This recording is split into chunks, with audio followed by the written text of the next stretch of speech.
महाराष्ट्र राज्य मराठी पत्रकार संघ असं आपलं पहिलं नाव होतं, जे आता महाराष्ट्र राज्य पत्रकार संघ आहे. गेली अनेक वर्षांपासून या संघटनेची वाटचाल अविरतपणे सुरू आहे. आपण सर्वजण गेली काही वर्षांपूर्वी 10 वर्षांपूर्वी आपण सगळेजण याला जॉईन झालेलो आहोत आणि त्या माध्यमातून अनेक उपक्रम संघटनेच्या माध्यमातून राबवले गेलेले आहेत. त्यात आपणही हिरिरीने सहभाग घेतलेला आहे. अनेक अधिवेशनं आपण अटेंड केलेले आहेत. चांगलं काम आरोटे साहेबांच्या माध्यमातून, आपले जे राज्य सरचिटणीस विश्वासराव आरोटे साहेब आहेत त्यांच्या माध्यमातून चांगलं काम सुरू आहे. आपल्याला सर्वांना संघटित करून प्रत्येकाच्या सुखदुःखात जाण्यासाठी ते नेहमी सक्रिय असतात.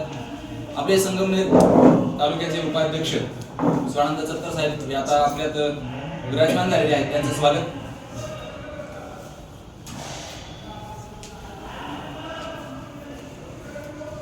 गेली 2-1 वर्षांपासून आपण एकत्र नाही आलो, आपल्या मीटिंग्स झाल्या नाही, संपर्क चालू होता मोबाईलद्वारे, परंतु प्रत्यक्ष भेटीगाठी नाही. आणि म्हणून यंदा पत्रकार दिनाचं औचित्य साधून, मराठी पत्रकार दिनाचं औचित्य साधून या कार्यक्रमाचं इथं आयोजन केलं आणि आपल्या सगळ्या पत्रकारांना स्नेह भोजनाची मेजवानी अध्यक्षांनी ठेवलेली आहे असं त्यांनी सांगितलं. माहित नाही पुढचा त्याचा आपण सगळे लाभ घेऊच. पण त्या अगोदर काही गोष्टींवर प्रकाश टाकणं फार गरजेचं आहे. नवनिर्वाचित तालुका अध्यक्ष संजयजी गोपाळे, स्वानंद चत्तर त्यावेळी, त्यानंतर आपले 1-2 मीटिंग झाल्या, पुन्हा आपण मीटिंग्स घेतल्या नाहीत, जे कामाचे शेड्यूल असतील.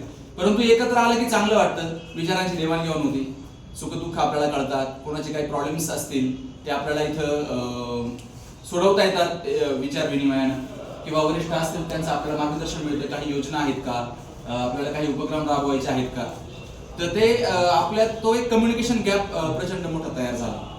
तो भरून काढण्यासाठी आपण इथून पुढे वाटचाल करू अशी एक अपेक्षा आहे आजच्या या कार्यक्रमाच्या माध्यमातून.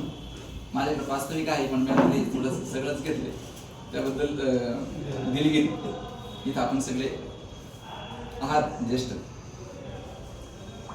तर गरजेचं आहे की आपल्यातलं जे कम्युनिकेशन ते वाढवणं. आपण खूप उपक्रम राबवले, खूप म्हणजे मला वाटतं मदने सर त्यावेळी तालुका अध्यक्ष होते, त्यानंतर त्याच्या अगोदर अजून मला वाटतं सोमनाथ काळे तालुका अध्यक्ष होते, ते आता आपले जिल्हाध्यक्ष आहेत.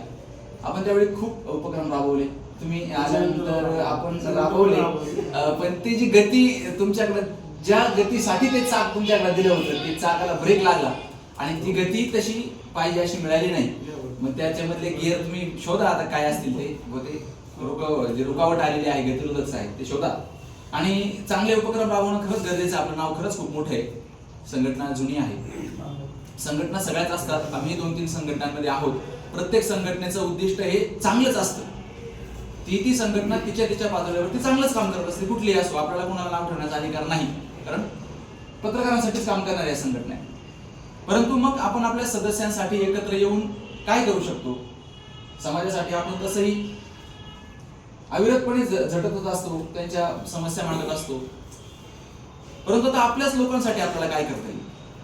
आपण काय त्यांना पैसे देऊ शकत नाही, आर्थिक सक्षम करू शकत नाही आर्थिक रूपानं, परंतु वेगळा आपण काही उपक्रम जर राबवला त्या माध्यमातून काय होऊ शकतं, एक वेगळी ओळख निर्माण होऊ शकते.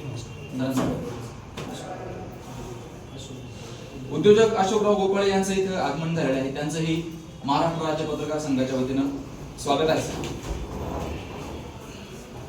तर सांगायचं तात्पर्य, आता जे आपले जिल्हाध्यक्ष आहेत सोमनाथ काळे यांच्या मार्गदर्शनाखाली आपले